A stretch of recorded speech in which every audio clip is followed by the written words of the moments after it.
এতিয়া বতৰৰ ফল হৈ গ'ল আম, নহয়নে? আপোনালোকে বাৰু খালেনে? টেঙা আমটো চালাড কৰি পেলাই এনেকৈ জলকীয়া নিমখ দি খাই এইটো ভালেই লাগে। মই বাৰু টেঙা ইমান ভাল নাপাওঁ দেই, মই আকৌ মিঠা আমটোহে ভাল পাওঁ।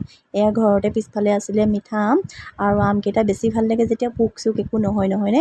এইকেইটা আম যে একদম কিনা আমৰ নিচিনা দেখিবলৈও আৰু খাবলৈও বহুত টেষ্টি হয়। একদম মিঠা চেনি নিদিলেও হ'ব।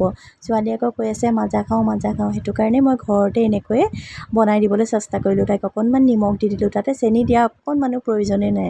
চেনি যিহেতু আমকেইটা বহুতেই মিঠা হয়, বৰ্তাই পাৰি দিলে। তাৰপাছতে মই আকৌ এনেকৈ তাইক মিক্সাৰ গ্ৰাইণ্ডাৰত দি লৈ পেলাই আমটো অকণমান জুচ কৰি লৈ অকণমান বৰফৰ পানী দি তাইক খাবলৈ দিলোঁ। পানীটো অলপ কম হ'ল, ডাঠ হ'ল বেছি। খাই লৈ পেলাই তাই কৈছে, বা মা ইমান টেষ্টি হৈছে। দেখিবলৈও যেনেকুৱা লাগিছে খাবলৈ তাতকৈও সোৱাদ হৈছে। আপোনালোকেও বনাই খাবচোন। এয়া ছোৱালীক মই এনেকৈ দিলোঁ, তাই একদম মন ফূৰ্তি হৈ গৈছেগৈ। দেখিছেনে খাবলৈ কেনেকুৱা হৈছে বুলি সুধিলত তাই কৈছে একদম ধুনীয়া হৈছে মা।